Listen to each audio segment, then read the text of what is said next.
राधे राधे दोस्तों। तो चलिए जानते हैं इस बार फागुन मास की आने वाली कृष्ण पक्ष की एकादशी का नाम क्या रहने वाला है और उसकी पारण टाइमिंग्स यानी फास्ट ओपनिंग टाइम क्या रहने वाली है। तो चलिए शुरू करते हैं। इस बार विजया एकादशी जो कि फागुन मास की कृष्ण पक्ष की एकादशी रहेगी, इसका व्रत जो कि 24 फरवरी 2025 को रखा जाएगा, यानी मंडे को आपको इसका फास्ट ऑब्जर्व करना होगा, रखना होगा। तो चलिए बात कर लेते हैं इसके पारण टाइमिंग की। तो फास्ट ओपनिंग टाइम आपकी रहेगी सुबह 6:53 से लेकर सुबह 10:42 तक। इसके बीच में ही आपको अपना फास्ट खोलना होगा। मेक श्योर आप इसी टाइम ड्यूरेशन के बीच में अपना फास्ट ब्रेक करेंगे। तो चलिए अब जान लेते हैं विजया एकादशी की कथा के बारे में। कथा इस प्रकार है। एक बार की बात है, युधिष्ठिर महाराज ने एक बार भगवान श्री हरि कृष्ण से पूछा, हे माधव, कृपा करके मुझे बताएं कि फागुन मास में आने वाली कृष्ण पक्ष की एकादशी का नाम क्या रहेगा, इसकी क्या विधि होगी, किस प्रकार इसे रखा जाएगा। तब भगवान श्री कृष्ण बोले, हे राजन, फागुन मास में आने वाली कृष्ण पक्ष की एकादशी का नाम विजया एकादशी रहेगा। यह एकादशी अपने नाम की ही तरह विजय दिलाने वाली एकादशी होती है। इस एकादशी का महत्व स्वयं भगवान श्री राम ने सब पूरे संसार तक पहुंचाने के लिए उन्होंने भी इसका व्रत और पूजन किया था। इसी के बाद से सांसारिक लोग इस एकादशी का व्रत रखने लगे।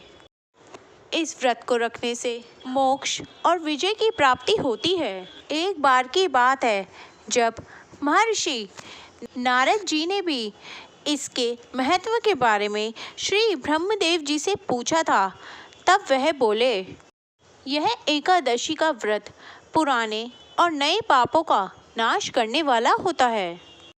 यह एकादशी विजय प्राप्त करवाती है। एक बार की बात है, जब भगवान श्री राम को 14 वर्ष का वनवास हो गया था। उसी दौरान जब राम जी माता सीता और लक्ष्मण जी के साथ पंचवटी में निवास करने लगे, जब रावण ने सीता हरण किया था, तब राम जी को और लक्ष्मण जी बहुत ही ज़्यादा व्याकुल हो गए थे।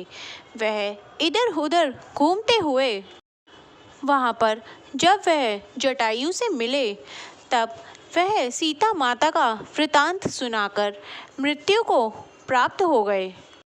कुछ आगे दूरी पर जाकर जब उनकी सुग्रीव से मित्रता हुई, उसके बाद बाली का वध किया।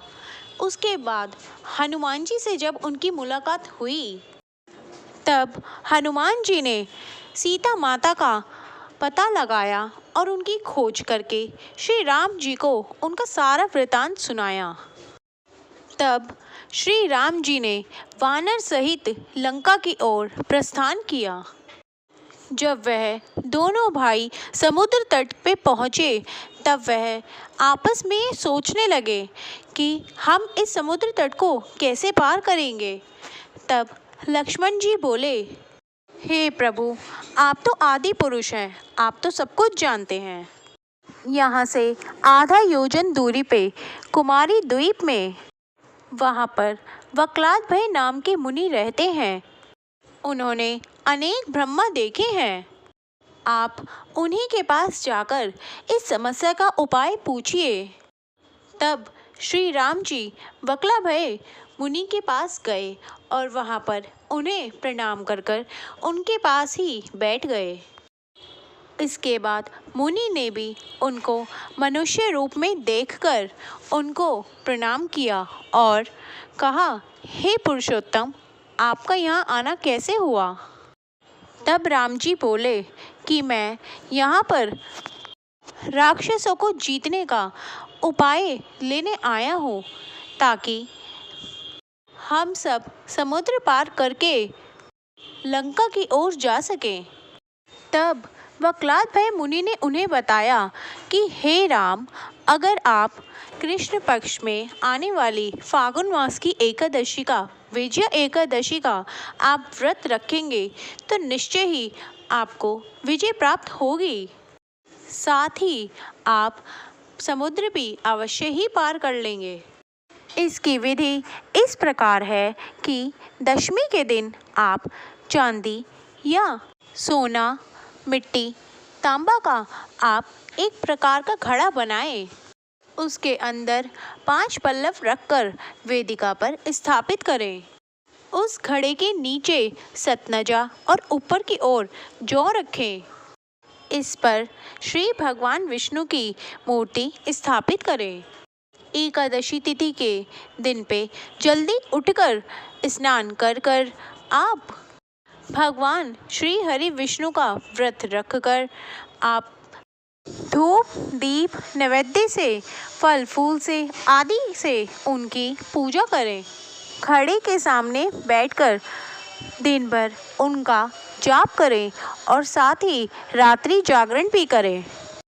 उसके बाद अगले दिन द्वादशी को उस घड़े को ब्राह्मण को दान कर दें। हे राम, अगर तुम इस व्रत को करोगे तो तुम्हारी विजय निश्चित ही सुनिश्चित होगी। भगवान श्री राम ने बिल्कुल मुनि के अनुसार कहे हुए पूरे विधि विधान से व्रत रखकर पूजा पाठ किया। इस व्रत के प्रभाव से भगवान राम ने दैत्यों पर विजय प्राप्त की। इस पर भगवान श्री कृष्ण कहते हैं कि हे युधिष्ठिर, जो कोई भी इस व्रत को सच्ची श्रद्धा के साथ रखेगा उसकी विजय अवश्य ही सुनिश्चित होगी और साथ ही साथ उसे मोक्ष की भी प्राप्ति होगी। जो कोई भी इस कथा को कहता या पढ़ता है उसको वाजपेयी यज्ञ का कि जितना फल प्राप्त होता है। तो दोस्तों, आप सब भी विजया एकादशी का व्रत रखकर इसका पुण्य फल प्राप्त कर सकते हैं। अगर आपको आज की ये स्टोरी अच्छी लगी हो तो मेरे चैनल को लाइक, सब्सक्राइब और शेयर करना ना भूलिए। धन्यवाद। जय श्री हरि विष्णु।